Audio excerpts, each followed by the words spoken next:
For me, quit smoking was the hardest thing that I ever had to do in my life. I'm very high anxiety. I called the quit line and I got a coach right away. Every time I slipped, she would be right there helping me. Just taking the walk helps me clear my mind. And I can't believe how fast you start to feel better.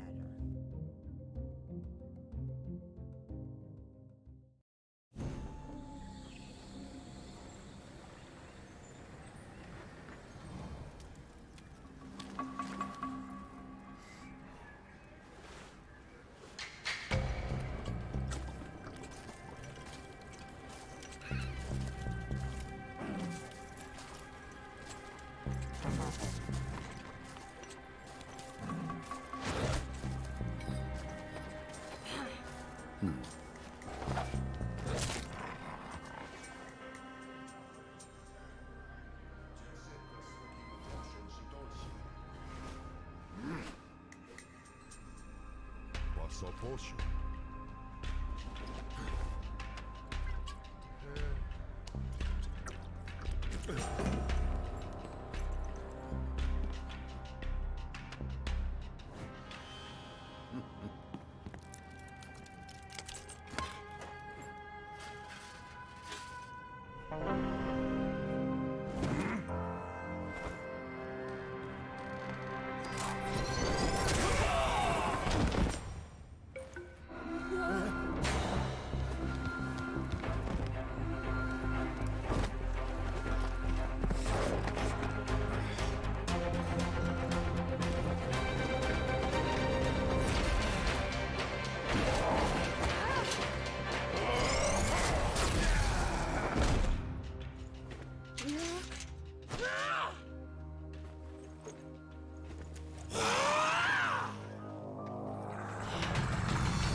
6:06, actually 6:04 on Monday, April 20th. So I'm going to call to order the regular meeting of the Winooski City Council. Please join us in the Pledge of Allegiance led by Deputy Mayor Hal Colston. I pledge allegiance to the flag of the United States of America and to the republic for which it stands, one nation, under God, indivisible, with liberty and justice for all. Thank you. The next item on the agenda is agenda review. Are there any concerns, questions about the order of the agenda this evening?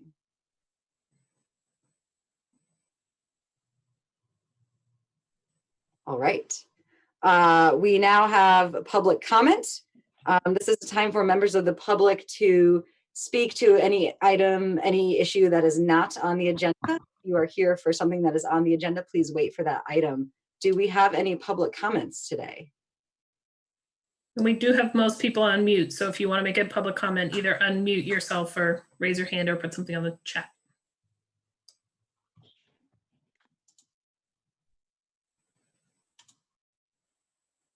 All right. Moving on. Next is our consent agenda. We have 3 items to approve. We have our city council and liquor control minutes from the April 6th meeting. The warrant ending April 17, April 4, and subsequent to payout ending in March. And then a Hickok Street Sanitary and Storm Sewer Clean Water State Revolving Loan Fund application, which is part of a series of applications that we have been engaged in for some time on that project. Are there any questions about the consent agenda?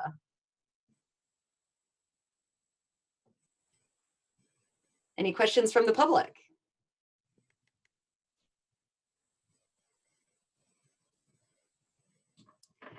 Hearing none, I would entertain a motion to approve all 3 items in the consent agenda. So moved. Motion by Mike, second by Amy. All those in favor, please say aye. Aye. Motion carries. Thank you. It is now time for council reports. Can I start with Hal this time? Sure. Last time? The only thing I want to report on is just sharing the growing frustration with our unemployment insurance system. That's probably 95% of the responses I'm getting from constituents.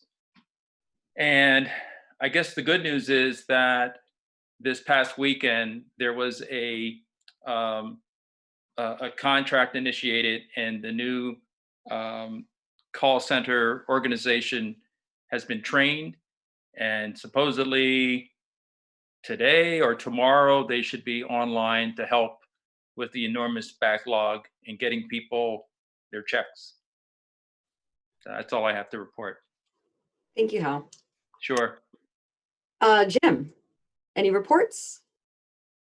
No, I have nothing to report. Mike, any reports? I do. As you know, our last meeting, after talking to J&J's Corner Market and the food shelf, me and John Barton, the owner of J&J's, came up with a Winooski food shelf challenge. Last week, I actually got it out to the public's notice besides our meeting on Front Porch Forum. And I'm happy to say within a week, we've had 13 donors that range from people donating $10 to $200. And I want to remind everyone that for every $25 spent, J&J's Corner Market was adding $5 of extra groceries or toiletries.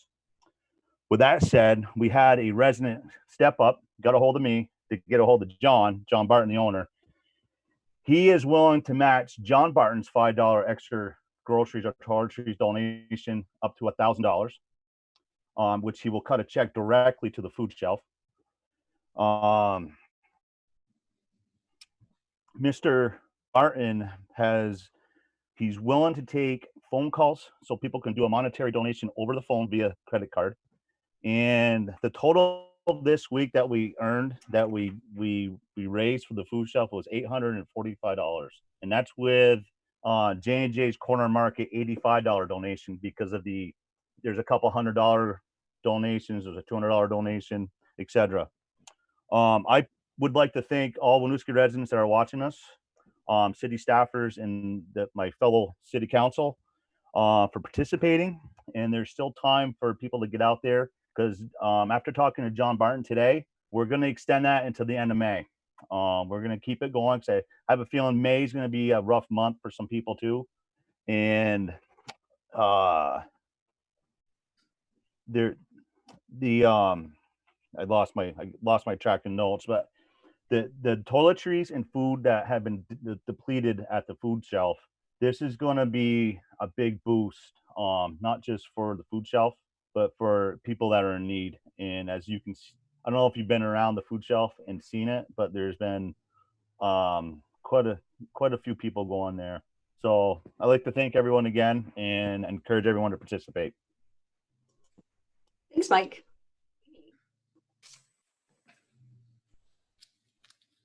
Amy, any council reports? Yes, I would just like to lift up a website, which is New Americans in Vermont. They're doing a pretty great job of translating COVID-19 materials into lots of different languages. Beyond COVID-19, they have information about transportation and food and a section for small businesses. So again, that's newamericansinvermont.com. Thank you. And I think we also have that linked on our COVID-19 page on the city website. Easier to go straight there though. I will report that, we continue to have our weekly leadership meetings with community leaders throughout Winooski. That has been helpful in connecting resources and folks who are working on the same thing.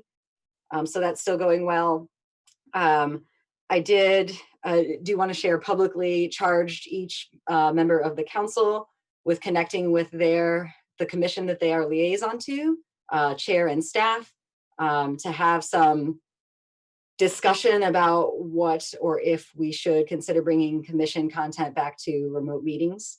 We will talk about that more at our May 4th, whenever that is, May 4th meeting. So the idea is for the chair and liaisons to talk about what is feasible and then go back to the remaining members of each commission to find out the interest in doing so. Just as a side note to that, we have to be considerate about, what we as a city can actually move forward given our situation, and also the capacity to do real public engagement during this crisis period. So that is why we're having these conversations. And then I also wanted to share that since our last meeting, the resolution that we signed has been distributed to state legislator, to our representatives in the State House, as well as our congressional delegation, and the Coalition of Mayors. And we are having some discussion amongst the Mayors Coalition now about doing some joint advocacy. So that should be happening soon, so we can get some of those items moved forward, hopefully, that we lack the authority to do ourselves. With that, I will pass it to Jesse for city update. Thank you. So just a couple of updates tonight. Last Thursday, the Development Review Board had a Zoom public hearing to consider 4 different projects, 4 different waivers and requests. The DRB will be deliberating in deliberative session, i.e. not public, later on this week, and will be issuing decisions following that deliberative period.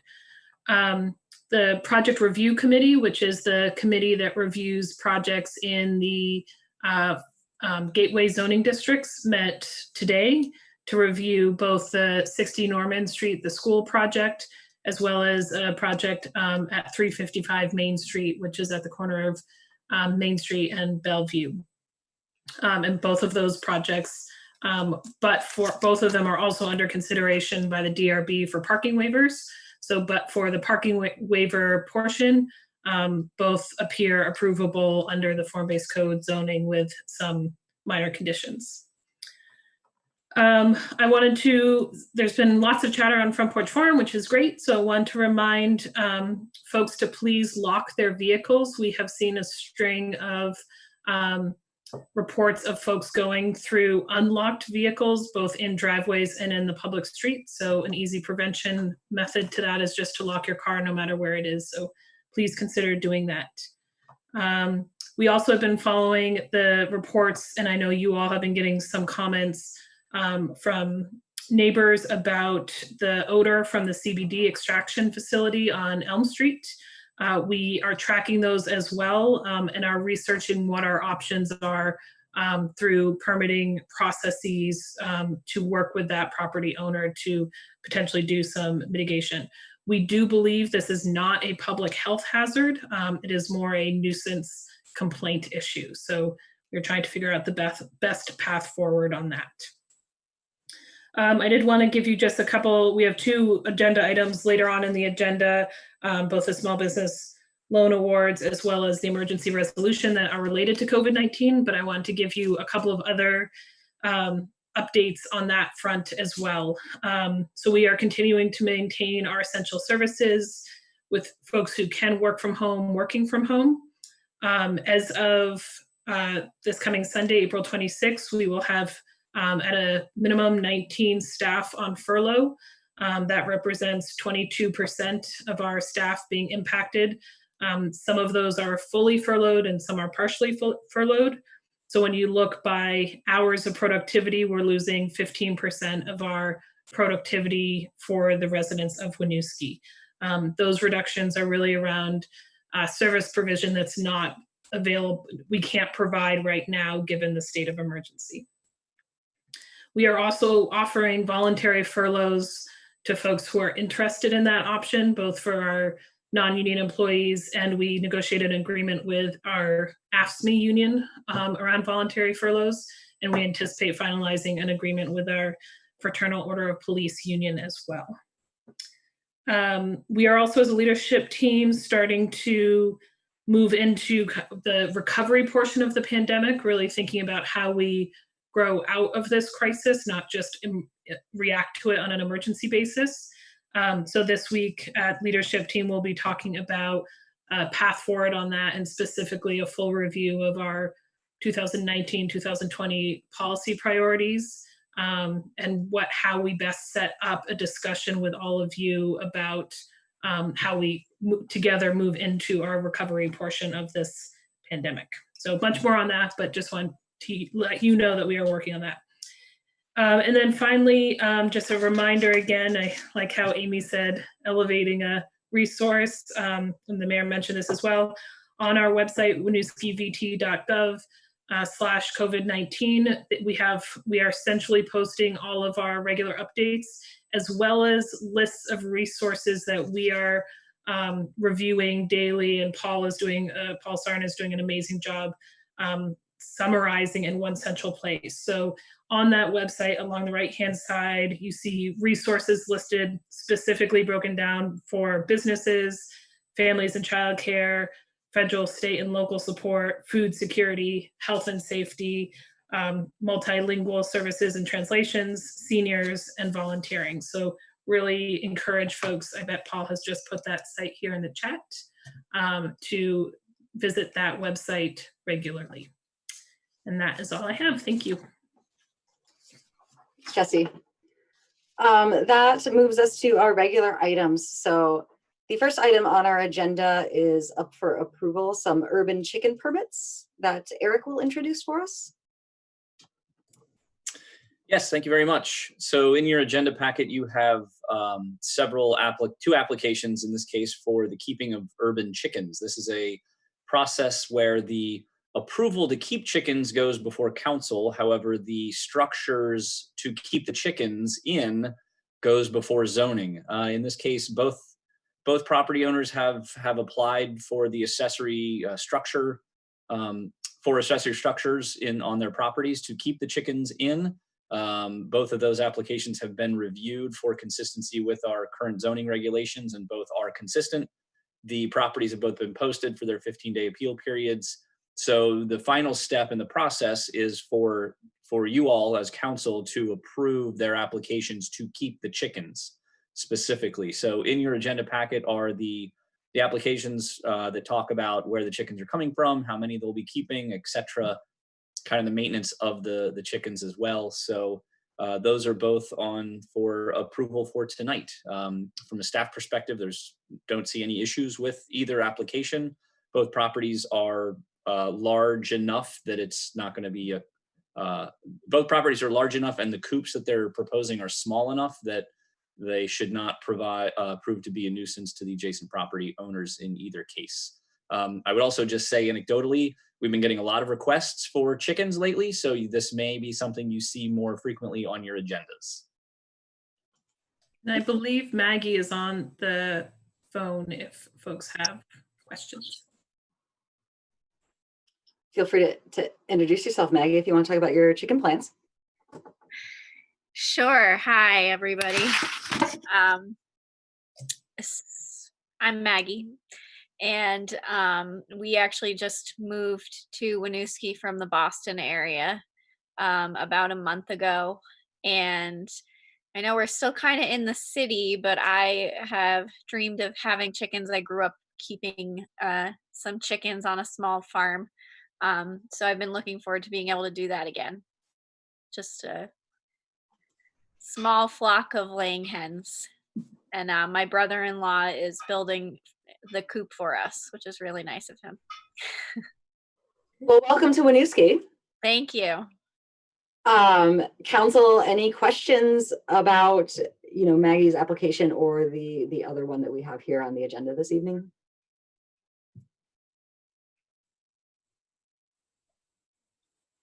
Any Mike, were you about to say something? Yeah, I take it there's been no appeal. None of the adjacent property owners have voiced any concerns or anything.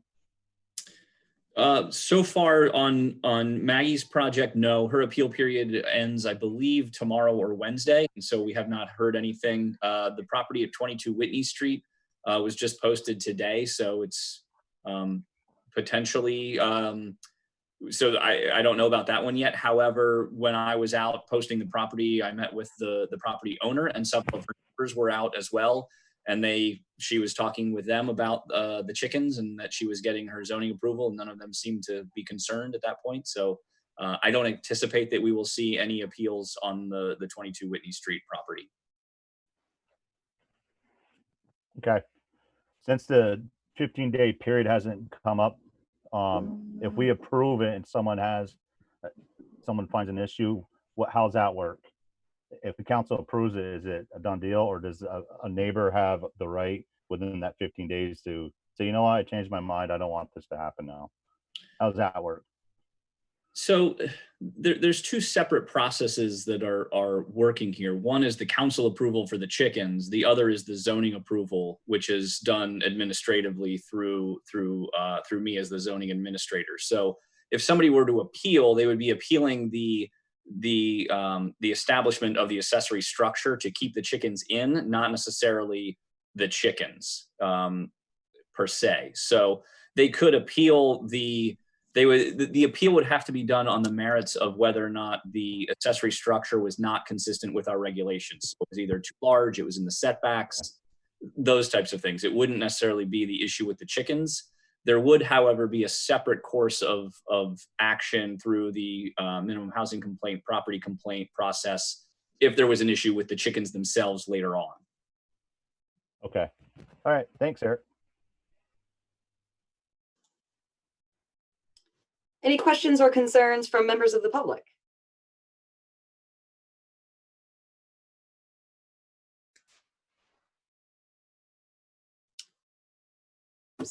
So hearing no other comment from public or council, would someone like to make a motion to approve the chicken permits? So So moved. moved. Second. Motion by Mike, second by Hal. All those in favor, please say aye. Aye. Aye. Motion carries. Thank you. This will take us to item B, another item for approval, Winooski Small Business Loan Awards, which Heather will introduce for us. Good evening, everyone. As you'll recall, at your last meeting on April 6th, you approved the use of the Winooski Small Business Loan Funds, $200,000 of those funds for COVID-19 relief loans to Winooski businesses, which have faced mandatory closures in response to the COVID-19 epidemic. These loans are basically structured to provide cash flow for businesses and are offered up to $10,000 with deferred payments for the first 4 months and 0% interest through a city buy down using the fund for the first 2 years. After that, these loans go up to the standard Opportunities Credit Union business loan rate. 2 loan applications eligible for the COVID-19 relief funds were received promptly within the first week that we promoted this. And so we held a small business loan evaluation committee meeting on April 16th. Since that time, we've had 3 more applications come through. So I think that we're going to be on a cycle in council meetings approving these regularly over time. So we just considered those first 2 at the April 16th meeting. And the committee is pleased to provide its evaluation and recommendations to City Council. I also have Laura Wade here to speak to the first application. So I'll introduce it and then I'll open it up to you, Laura, to give us a little background if you'd like. Application 1 is Big Red Presents LLC, doing business as Misery Loves Company. It's for $10,000 and all of these loans are proposed to be for a 60-month or 5-year term. Laura, do you want to add anything? Sure. So I'm Laura Wade. I own Misery Loves Company with my husband, Aaron. We've been in Winooski for almost 8 years now. We're proud to be part of this business community. It is a vibrant community. And I'm excited to like get back to work. I'm excited to hire back my staff.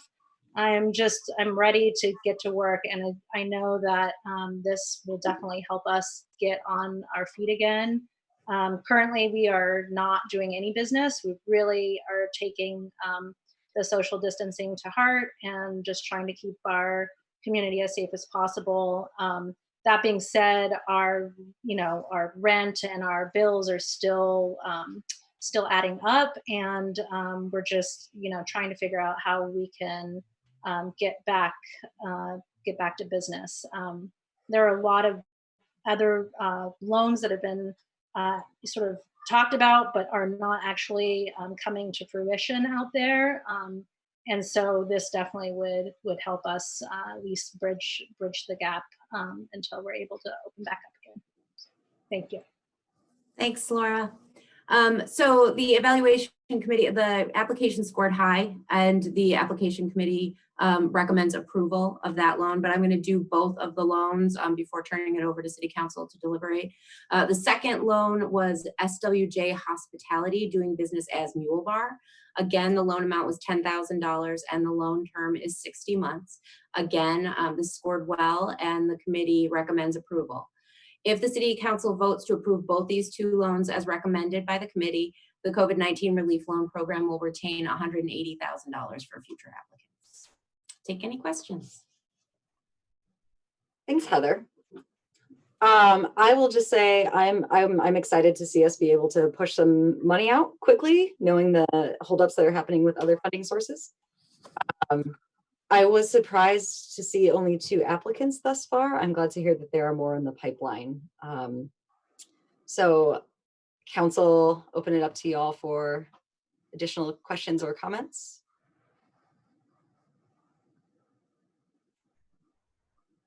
Christine, if I may, I think that part of the reason we haven't seen so many applications to this point is because a lot of them have been in business less than 3 years. And so that requires a full credit analysis through Opportunities Credit Union. So these ones were both businesses that have been operating longer than 3 years. So they came straight through to me. The credit analysis portion may be taking a little longer. So there could be some other folks in the pipeline. Yep, when I know there are 3, but when I reach out to Opportunities tomorrow with the results of this conversation, I'm going to check and see how many are in the hopper right now so I can get a sense of what we're looking at. Thank you, Heather. Other questions or comment?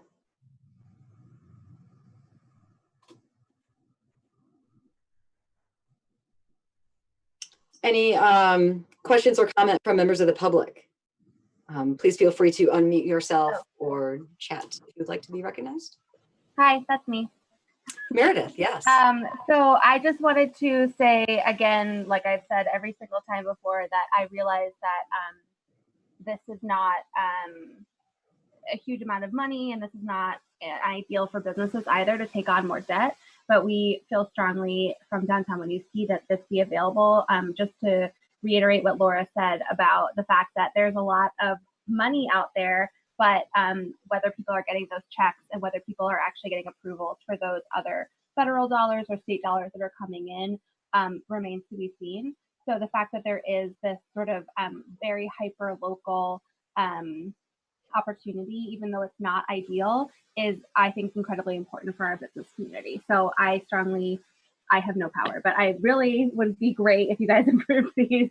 And I think it would be awesome if we continue to promote these widely so that we could get even more people into the pipeline. Thanks, Meredith. Any other public comment on this item?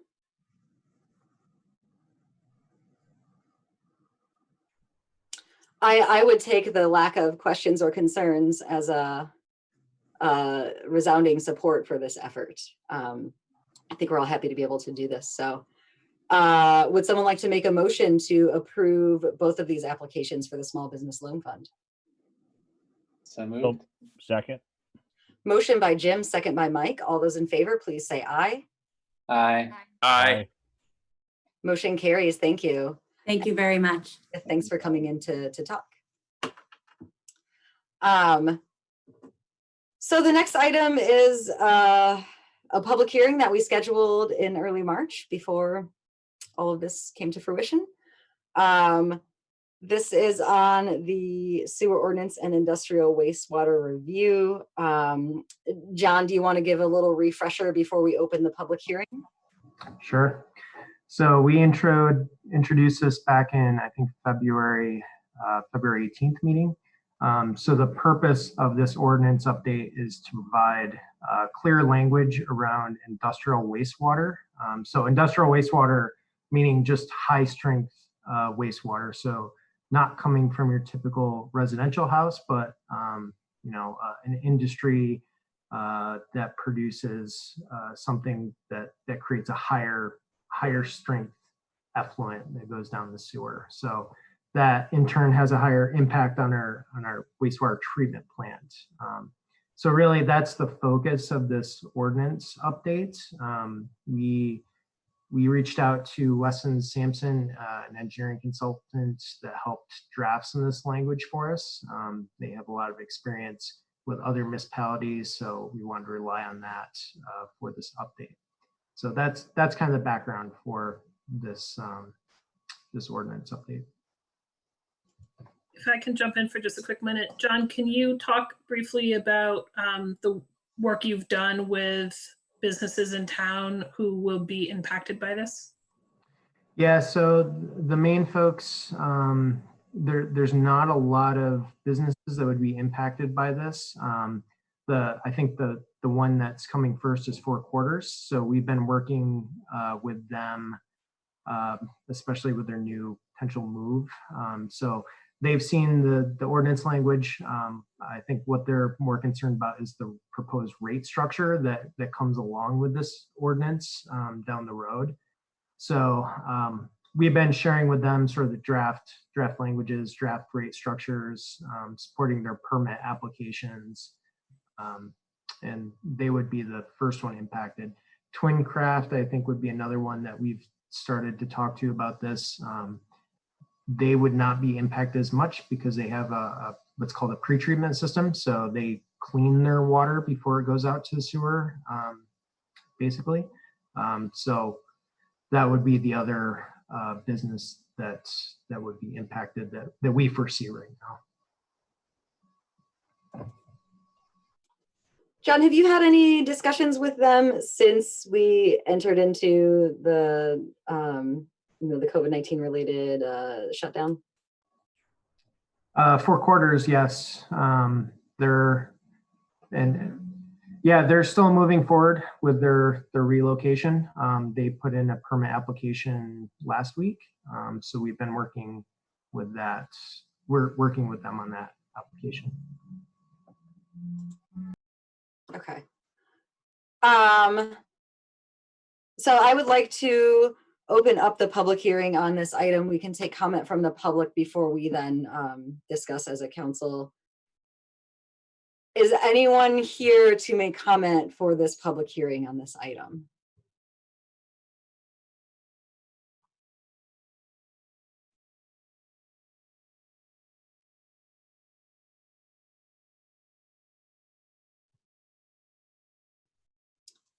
It would seem no. We don't have any members of the public in attendance for this, so I will close this hearing.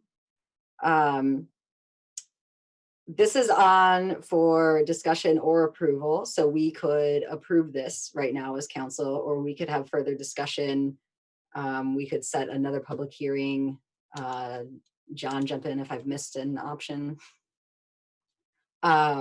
So I would open it to you, members of council, if there are additional questions you have or concerns since our last discussion of this item.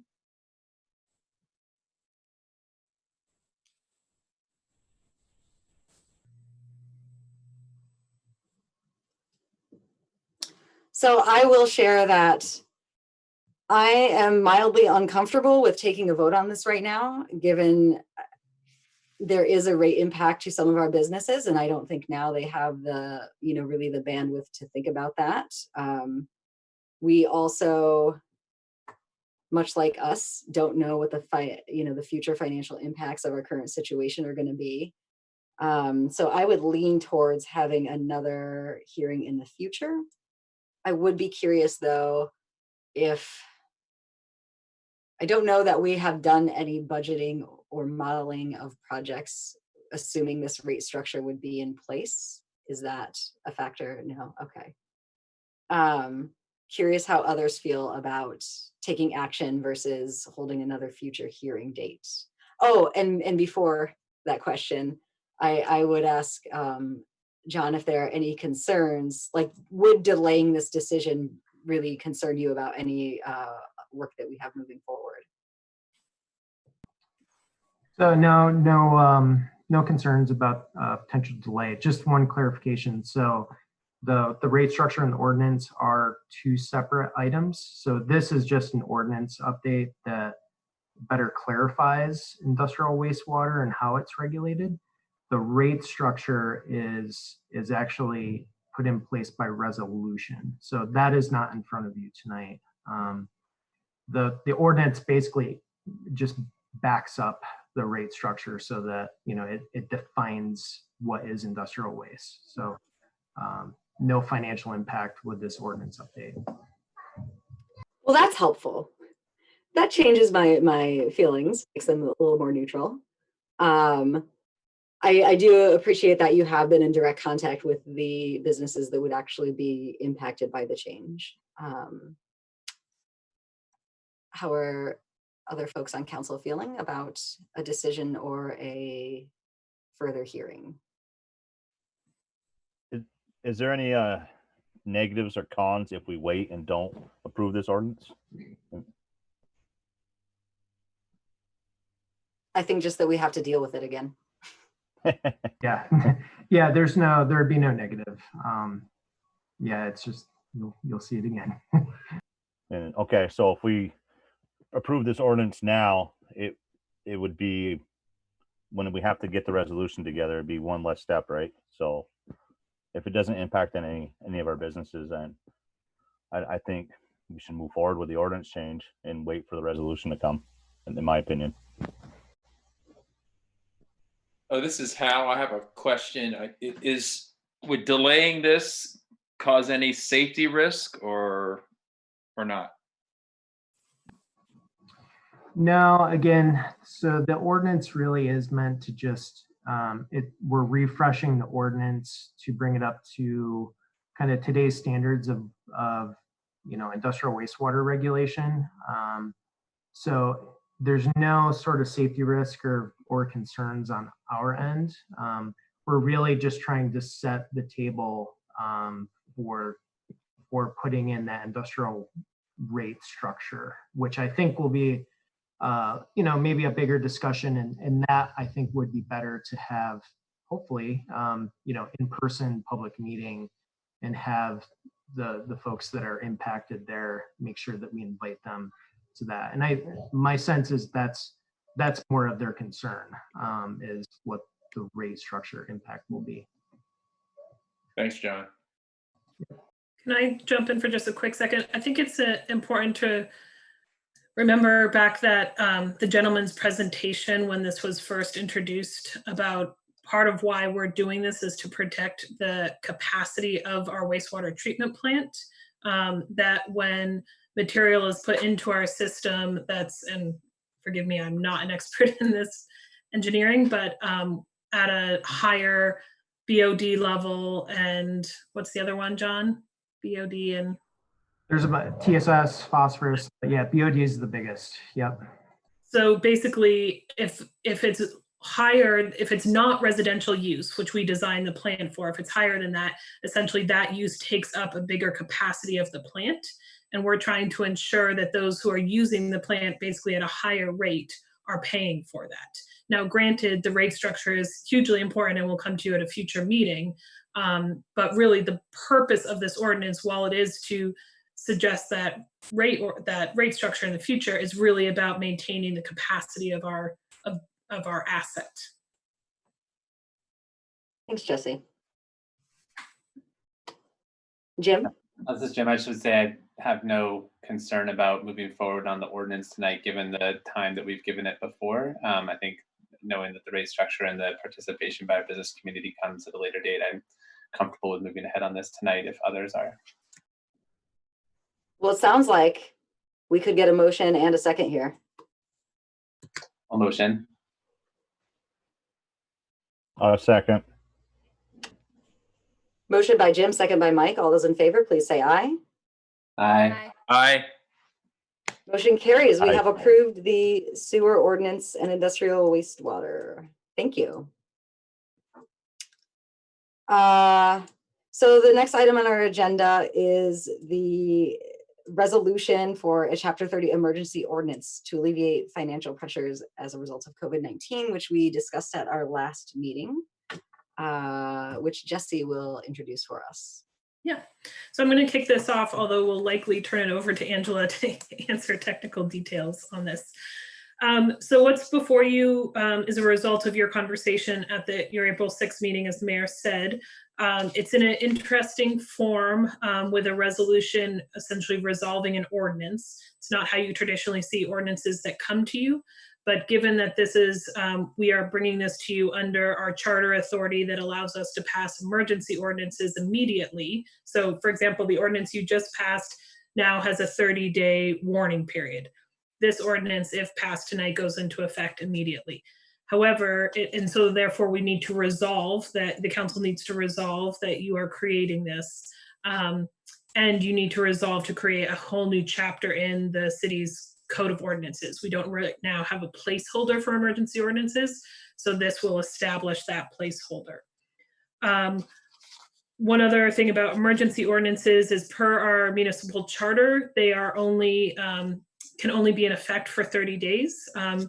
I think that makes a lot of sense when you think about emergencies being, big fires or culvert washouts or things that can be rectified very quickly. This pandemic is like nothing we've seen before. So we'll push the edge of that emergency ordinance. So I bring that up to say, if this isn't enacted tonight, it will need to be reenacted at the end of May and reenacted again at the end of June.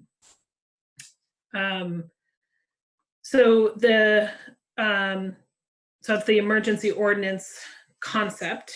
So in specific intent terms for this document that's in front of you, what we heard that you were interested in was easing the financial burden on our property owners, our residents, and our business owners, not creating new barriers that people have to go over to get access to that financial relief, but at the same time reinforcing that those who can pay should pay. So that's the intent within which Angela and the city attorney and I crafted this language.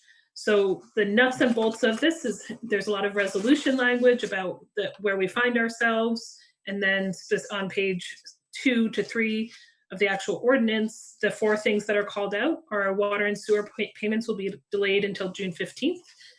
And likely many of you got your bills this week indicating that. And that any penalty and interest on late payments after that June 15th date will not start accruing for 30 days. And they will then start on the 30th or 31st day. On the property taxes side, as you remember from our conversation last time, the council does not have the authority to change the due date on property taxes, nor does it have the authority to waive the interest rates. Those are both things that are established by the legislature. What you do have the authority to do is waive the penalty that's imposed on the fourth quarter installment. So what this ordinance does is, again, delay that penalty, the accrual of that penalty starting until after 30 days. And then finally, it directs us not to proceed with any tax sales immediately or through June 2021. So happy to, Angela, did I miss anything significant there or misstate anything? Great. So we're happy to answer questions. Jesse or Angela, for folks who have an automatic payment set up for their water and utilities, will they not be charged until the June date, or will they still be charged on the regular schedule? So for taxes, they will be charged on May 15th. And then for the water and sewer, they will not be charged until the June due date. Okay. Having said that, we did in the water bills, we included a stuffer in the water bills. Thinking if I have mine right here. Clearly saying to people, our intention is to, actually have to go into bank accounts and draw that down. So our intention is to do that on this date certain. If you would like us to do something else, please contact Angela directly. So that was in the water bills.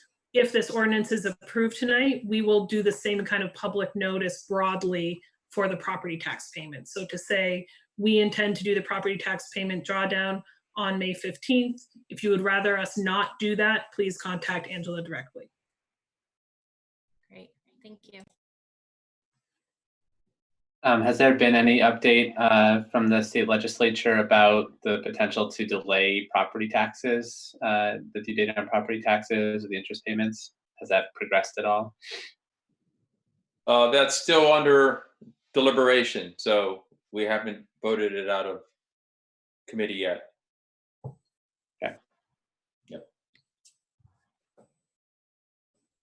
I think it's looking favorably for sure. So it's just a matter of the system pushing it forward. I do feel the need to remind folks that while I think that's a great thing for our residents and we have figured out cash flow to make this happen, if folks are not paying their property taxes, the city is still currently, the legislature could change this, but currently under the obligation to make whole the state education fund that we also collect the local property taxes on. So we as the city will have to make that payment regardless of the revenues that we've pulled in. So that just a reminder that that's a challenge for us financially. Yep, that will be a $1.8 million payment that you'll see in the warrant on the second meeting in May. And assuming a 20% delinquency, I think was what you forecasted, that was, what would be the fourth quarter income from the property taxes? Sorry, I don't have that in front of me. So Angela, if you want to pull that up, but as we talked last time, we believe that's really a cash flow, not a budget issue. We believe we have the cash flow to cover it. It's how long can we cover it? Angela, do you want to add to that? So the estimated amount of delinquency at 20% was just short of 800,000. That included both the city side and the school side, because we would have to float any delinquency that is related to the education tax. We would have to make the school whole. We can't withhold that payment. The actual fourth quarter amounts that are due is 3.7 million. So that's, not a ton of money comparatively. Thank you.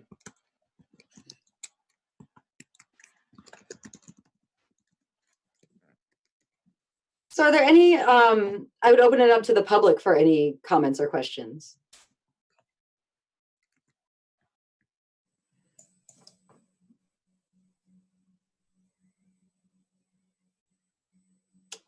Not seeing or hearing any. I will say that I think this does meet the spirit of what we were hoping to achieve while staying within the bounds of the authority, the limited authority that we do have at this level. And I'm really happy to be able to offer some flexibility to folks with local expenses. While there are many different financial impacts that people are dealing with right now. If there aren't any other questions or concerns from Jim. The only concern that I have is, and knowing I'm recognizing that we can't do anything about the interest payments, but I do worry about the messaging to make sure people understand that impact, because I know when I first read this, I was like, great, you could not have to pay anything until June 15th. And I didn't think about the fact that interest would not be included in this relief, and that you end up on the hook for interest when you choose to make a late payment. Now, hopefully everyone takes care and looks that over before making that decision, but I don't know that we can rely on that. So that's my one concern, is the how this is messaged so that it's clear that choosing not to pay your property taxes with this relief will result in a 1% interest payment to the city beginning on May 15th. Because I think that could be leave a bad taste in residents' mouths if they didn't realize that, take advantage of it, and then are slapped with additional charge. And I think we talked about this last time, the Board of Civil Authority can choose to waive those interest penalties or interest fees if a person went and appealed there, but that represents a barrier to being able to take that relief as well. I'm not uncomfortable with the ordinance as it's written. I think it's a great step and something that we should do despite the risks we run with our education fund. But I do hope that if we approve this and send this out, I hope it's messaged appropriately so people can see that interest will still be charged. I think that's a great point. I'm not deeply familiar with the process. If we can put that interest information in the tax bill, or if folks call Angela to say, I don't want to be charged on this date, having that information handy. I do think there's a challenge with the tax bill though, in that actually, we could have that ready to print and then the legislature could take action and that would change. So we will have to push this through, I think, multiple channels. Yep. So just to be clear, we only send out property tax bills once a year. Those are out. We send those out in July. People just have those little stubs at the bottom of their bills. So we won't be direct mailing.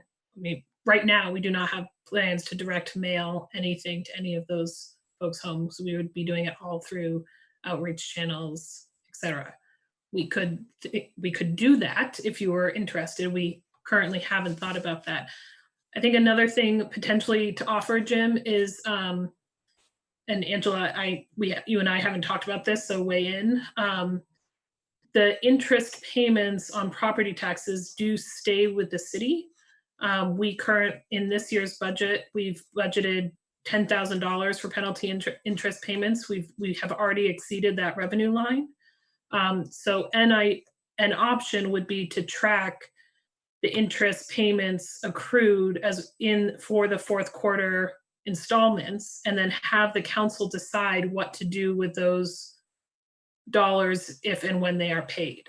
So essentially create it would be an accounting measure, wouldn't be a ordained thing, but essentially a fund that those dollars could be used to help residents otherwise. Angela, is that doable from an accounting perspective? It is doable, yes. Excellent. Could they be applied to the person's next property tax bill? Could we track it at that level? we do track it at the individual bill level. If we would need to think about if they pay less property taxes in the future, again, we're still obligated to pay the ed fund. So it would be basically using those dollars to make whole the ed fund. We would need to think about that a little bit if we did it on a case-by-case basis. I was thinking about doing it more on a kind of holistic, if these are the dollars that residents have put in as a result of this, how do you as a council use that bucket of money to better support residents? But this is what happens when you think out loud in meetings. So we would need to think about that a little more. Well, I do want to say, I don't think we need a solution for this right now. I have some degree of confidence that by our next meeting, the state legislature will have taken action on the matter. Fingers crossed. So I think it's worth revisiting at our next meeting. If interest has not been waived at the state level, then we could have a discussion about what is the next step for us to do there. I think that's a good thought. Thank you. Anything else on this ordinance? Would someone like to move to approve the emergency ordinance? So moved. Second. Motion by Amy, second by Jim. All those in favor, please say aye. Aye. Aye. Motion carries. Thank you.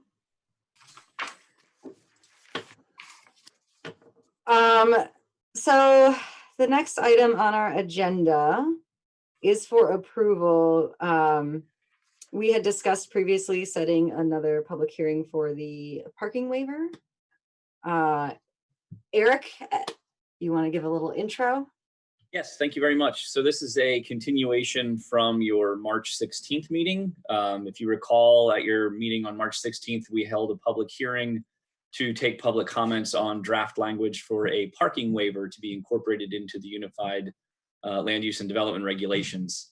At that public hearing as well, council decided to hold a second hearing, but we did not set a date for that second hearing.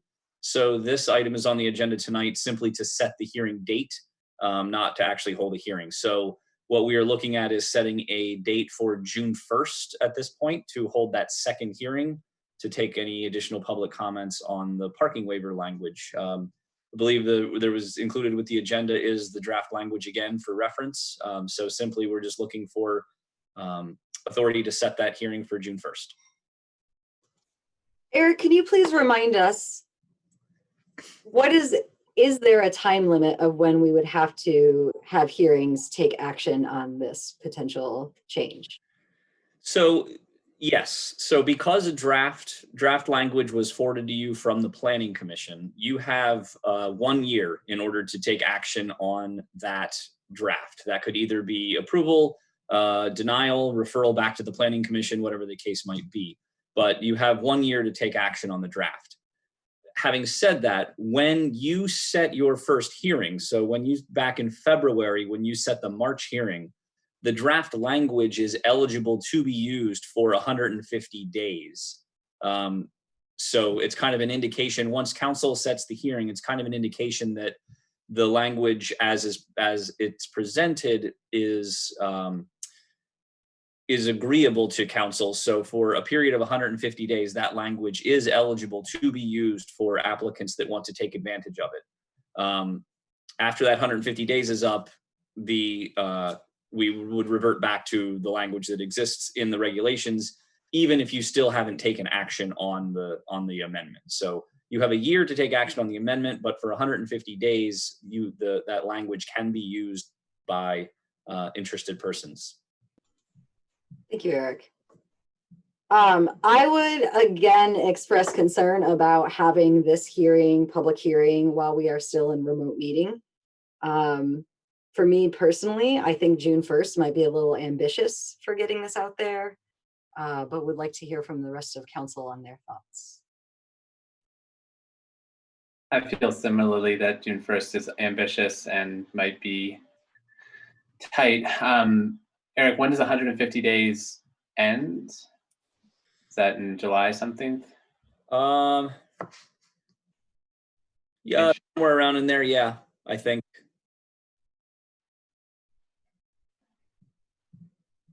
Yeah. I think I tend to agree that we should push it out a little, especially given the topic. I think parking is can be a hot button issue for our community, and I think that we would probably have a lot more participation than some of these other public hearings. So I guess something to consider as well, and there is really no pressing need to hold a hearing, but you could continue with a hearing on June 1st and then potentially have an additional hearing as well after that. There's no limit to the number of hearings you can hold. The only caveat being the cost of advertising the hearing.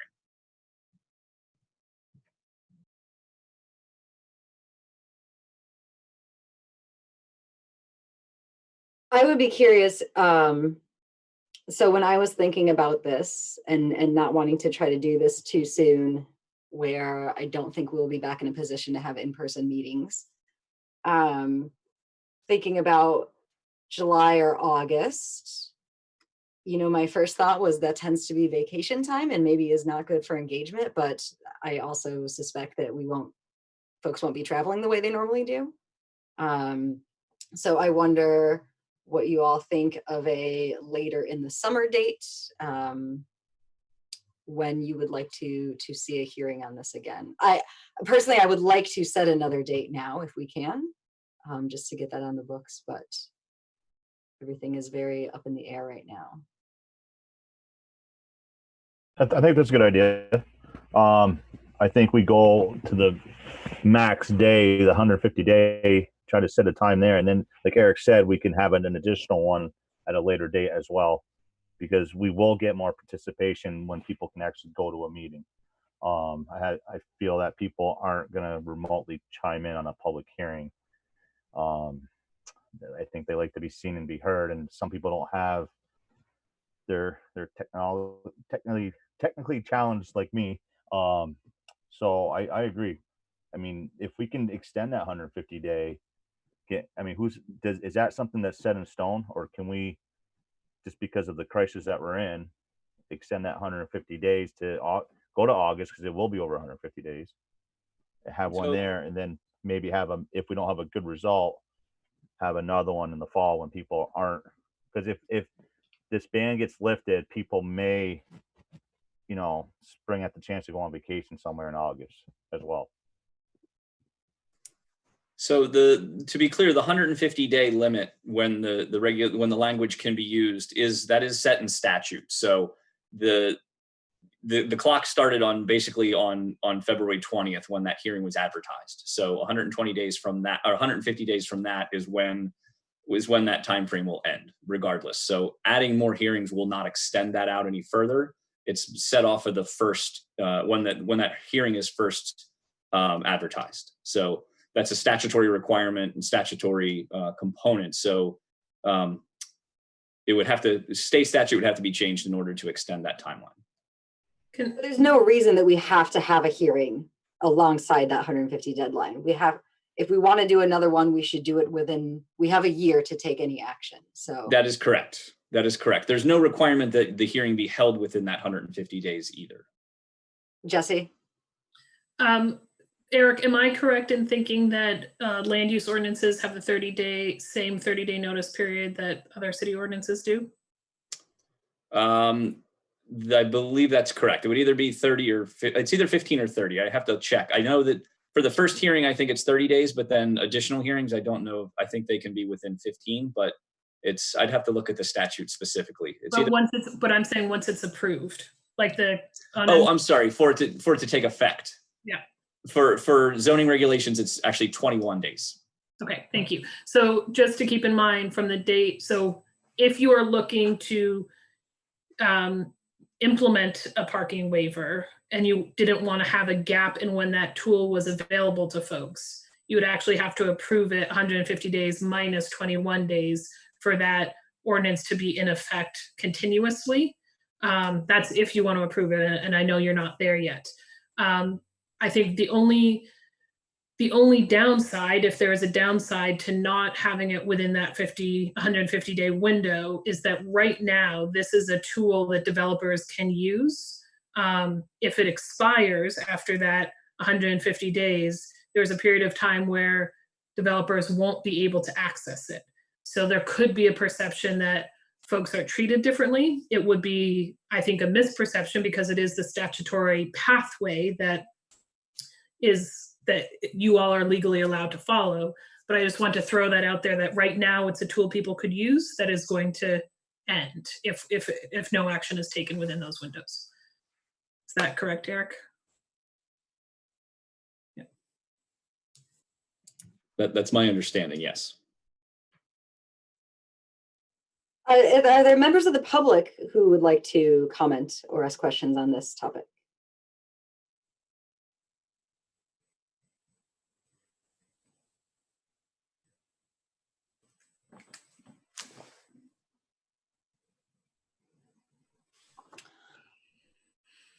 I'm hearing none. So I would go back to just my personal opinion here is it's not just about the ability to have in-person meetings. I think there's some lack of sort of psychological bandwidth that people probably have right now, and probably more than normal, given there are so many other things to be concerned about. And I know parking is, as Amy said, a hot button issue, a hot topic. So what I am essentially saying is no to June 1. And what are folks' thoughts about July, August, September? Any preferences? Logic behind choices there? The longer the better. This is how, it's really rolling the dice. And I just think to be safe, do it as far out as we can.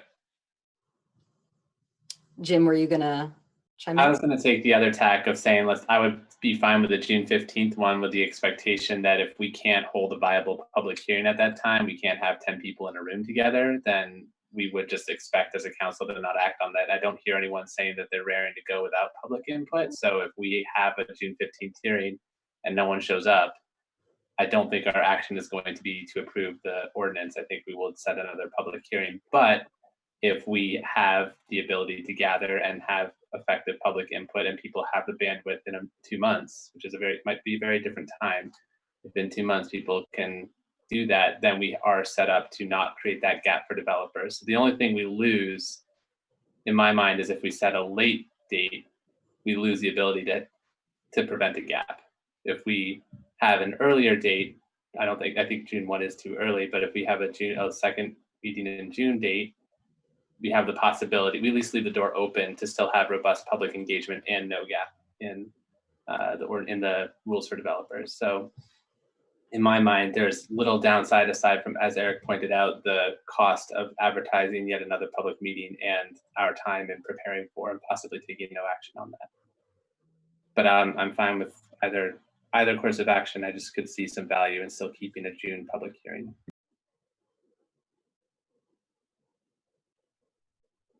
I think that's a good idea too, actually, because you're right. It could be a lot different in 2 months. Who knows? And typically people, if we're allowed to gather, they may come out for a meeting like this because parking is a hot topic. And then if we don't get anywhere in June, we could always go for the later of August, the third week of August, when people are normally getting back on schedule because school's starting up again. So people tend to be home more in late August. So I agree. If we can do it in June, do it in June. If not, we'll go to August. If that's my opinion. I have a minor feeling that advertising a public hearing could be insensitive if things are still in shutdown mode. But I do see the flip side of we could do it then, we could do it again later. We don't have a meeting for the second week of August. So if we were to do August, it would be on the 3rd. Our July meeting is on the 6th. Our September meeting is on the 8th.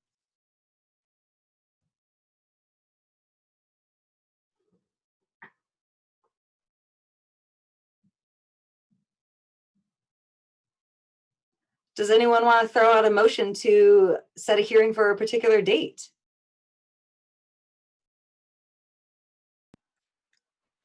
I guess since it was my bright idea, I will put out a motion for June. Sorry, 15th is the Monday, right?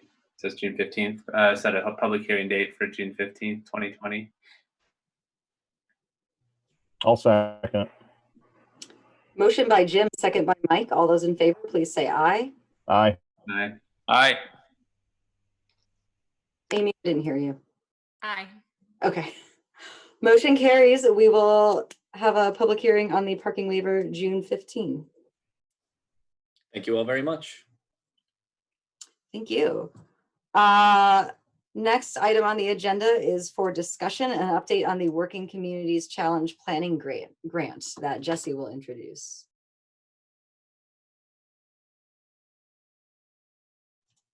You're muted, Jesse. I'll kick this off, but then ask Heather to jump in as well.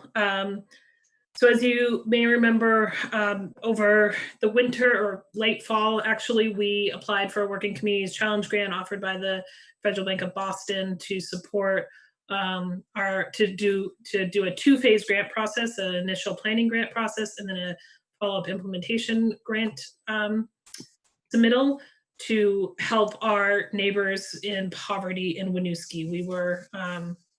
We were a selected community who was eligible to apply. So we put in that planning grant application. We received that planning grant and had our first call with them in mid-February. Since then, the planning grant phase, the $15,000 that we were awarded during the planning grant phase, was really intended to bring quite a lengthy list of folks together in our community to move forward some ideas that we've been having as part of last year's Equity Summit. Hal and Jim's work over the summer, work with our cultural liaisons at the school to really solidify a plan around those discussions to apply for an implementation grant in June. And you can see the list of people who are coming together as part of those discussions on the timeline I included with your agenda. So as part of that planning grant process, the intention was to have a series of all-day meetings with many of these stakeholders at the table to do work together as a community to come out with this implementation grant proposal. Of course, we can't do that now. And in fact, as of March 13th, the grantor had put a 4 to 6 week freeze on all planning activities. So we had a call with them last week. They are being extraordinarily flexible and really creating a kind of learning culture with the grantees. So we spent about an hour and a half with the planning grantee communities, sharing what is being done in their communities in response to the pandemic, of lessons that are coming out of that response that may be impactful to the further work of the challenge grant. And talking about how they are going to move forward, which quite frankly is still very undefined. And I think intentionally so, in order to react to what's happening in the world, but also what they're hearing from the communities. So as a result of that, we do have an opportunity to realign how we had initially built that $15,000 budget. We don't have any immediate plans to do that because we still are interested in doing the planning phase that we had applied for. However, we also do think that a lot of the lessons that we're learning as a result of this pandemic, specifically some of the connections between our local leaders that are being built as a result of the crisis, the weekly Winooski leadership briefing calls that the mayor mentioned at the beginning of the meeting, I think will be really key to forwarding this work together. And then also some of the resources Amy mentioned, website that are coming out around translation and ensuring that our communities that are non-native English speakers have access to the same information, I think will benefit us greatly. So I don't think that I think while we are losing time in the grant timeline, I actually think we're making pretty big leaps in the work in our community to better serve all of our residents. I hope and aspire to be doing that, I guess. So right now, what they told us on a call last week is, I think the earliest an implementation grant would be due is July 15th. They mentioned August 15th as well as pushing it even further into the fall. So that's currently where we are. We don't need any action from you tonight on that, but wanted to give you an update on where we the conversations that had been held, because we know that you all were very interested in this work as we entered it. Heather, is there anything else you want to add? I think you covered it well. I just want to reiterate that they're being so flexible right now, and recognizing that whether it was the intended work or not, work is being done at this moment. And I do believe Jesse's absolutely correct that we're building coalitions that I don't know that we would have built just doing the planning grant. And we're meeting as a steering committee this Thursday, so there may be an update that will be coming out from that meeting about future plans, so stay tuned. Well, I appreciate you sharing the update, just knowing how that it's not moving forward the way we thought it was, but there is still something happening. I also personally think it is really smart to take a pause here and see what pans out before moving forward on there. So I look forward to hearing more. Are there any questions from council? Comments? Members of the public?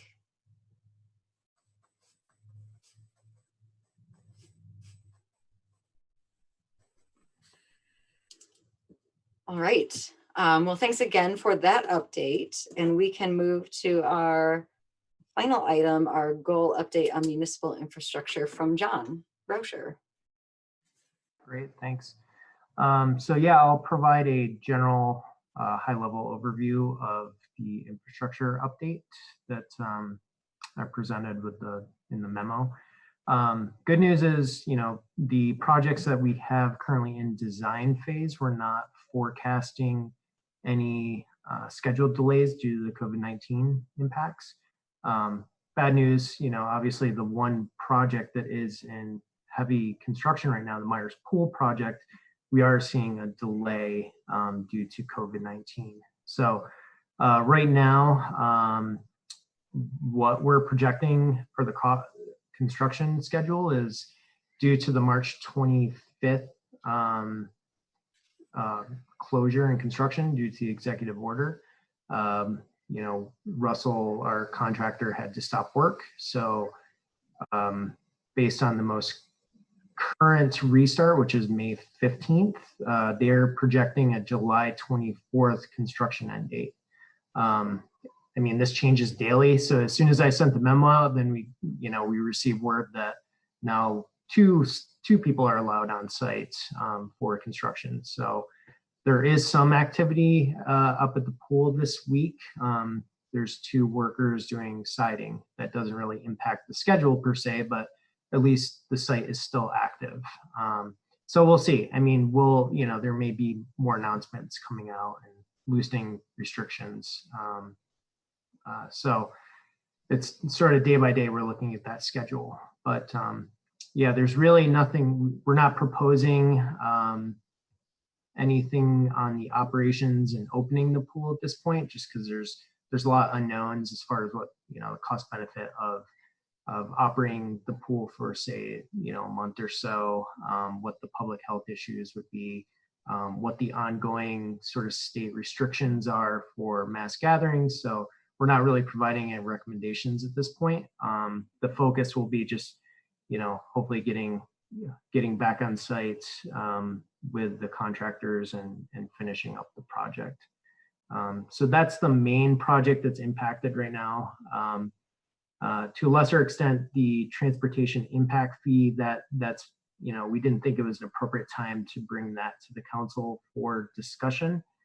So we've slowed that down until, potentially we can have public hearings again face to face and have a bigger discussion with that topic.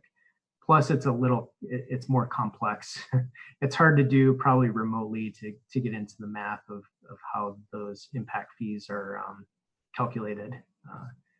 So that's kind of the big highlights of the memo. But if you have any questions, you can open it up now. John, I have a question.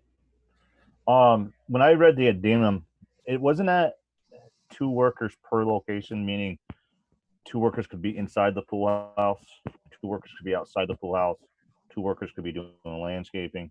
They didn't say 2 workers per site, did they? Per location. When I read location, to me that's 1 person, 2 people could be inside the pool house, 2 people could be on the outside. 2, there's certain areas, locations, not site. So the language on that, it's how I interpret it. Is there any? Do you know anything about that? Yeah, it's unclear to me. We're really relying on Russell, the contractor, to make that determination. I know, Chief Audie, do you have any input on that? I think the state is trying to clarify this every day. I think these same questions are coming up, the interpretations. Today was the first day of return to work. So I think this week they will continue to provide more clarification on what that all means. Okay. Because I'm sure there's plenty of work inside that building to be done, where if 2 people can be in there working, they're not harming someone that's siding on the outside. And I'm sure there's work to be done around the whole property of it, the landscape of it too. I don't know if people are making these phone calls to Russell, but I think someone needs to be asking these questions to them, especially with their subs. I mean, electricians could be inside the house, or the sheetrockers could be sheetrocking the building, whatever it is, as long as people aren't gathering together, which everyone knows you can't right now.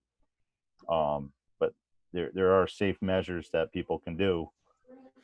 And that was my interpretation of reading that. So I think someone needs to get a hold of Russell Contracting and start figuring out what they're going to be doing. Yeah, I think we need just some clarification from the state on that.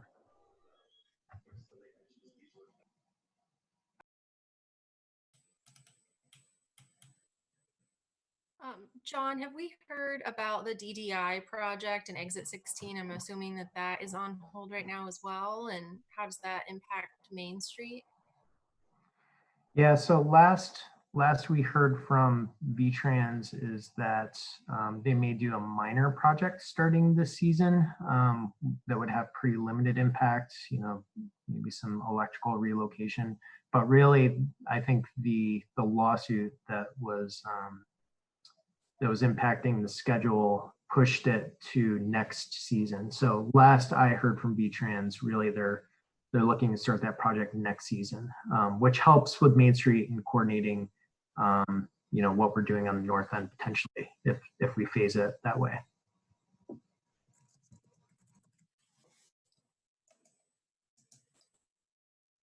So I just want to say, I think, the decision to pause on the impact fees is smart for similar reasons about engagement and also the unknown of financial impacts right now.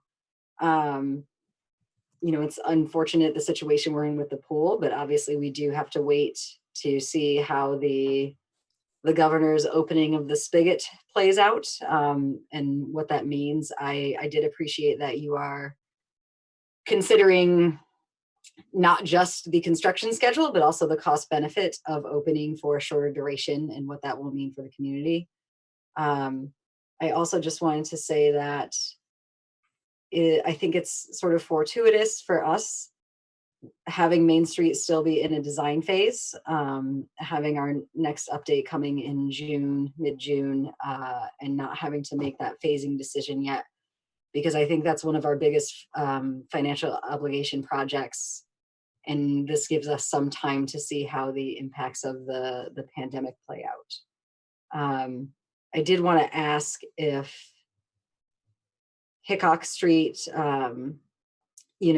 potentially that construction begins in June.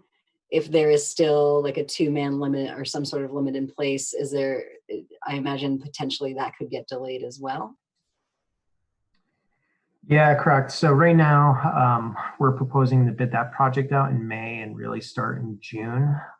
So if there is kind of similar restrictions and crew size, that could impact the project schedule. The other part of that project too is we're unclear of what this will do to the pricing. As far as what project pricing will come in, bidding pricing will come in. The projects that have come in recently, other municipal projects, pricing has been okay. I would say, talking with other consultants.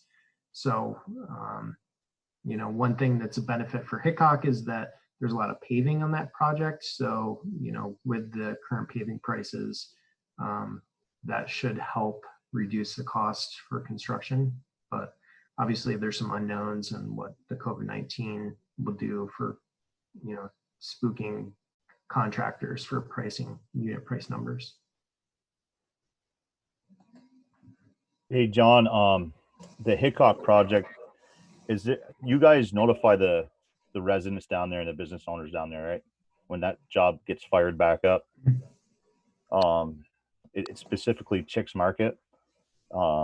They do a lot of good for all the residents in that area. And I know the last phase of it, they had there's some difficulties of people parking or people getting to Chicks Market.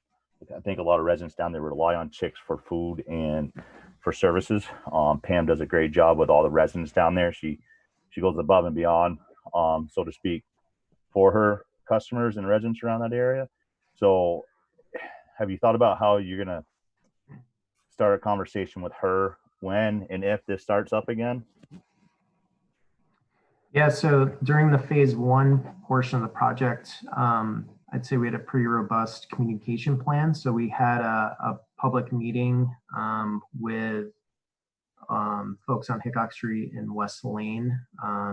We did door-to-door flyers to advertise for the public meeting.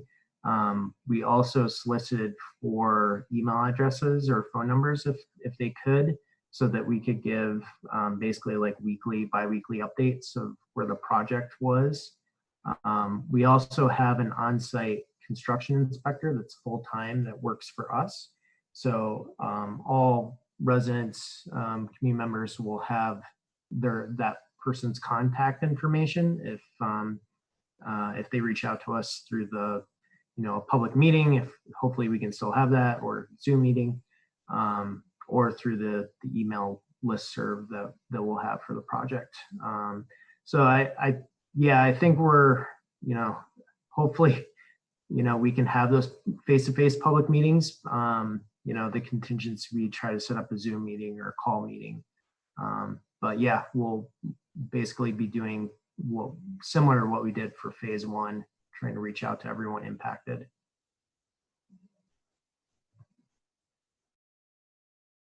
Any public comments on the municipal infrastructure update?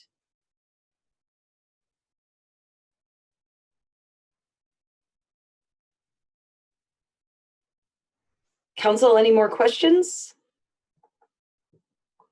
I just had one on the Lot 7D redevelopment. I noticed that's considered delayed. I'm just curious, I know you haven't gotten new dates, but if there any kind of update on kind of how far behind we are, and if we're anticipating that falling further behind, or if we're just kind of at a delayed point. I've been leading a lot of those efforts, John. At the last meeting, last week that I had with the developer, we identified it as being 2 weeks behind. One of the issues that I think we will have moving forward is there'll be less availability at the state level to review projects. So we may not have things move as quickly as we had initially intended, but we haven't seen what that impact is. And we will be receiving from our development team this week or next week a revised schedule, so I can give you more information about that. Okay, thank you, Heather.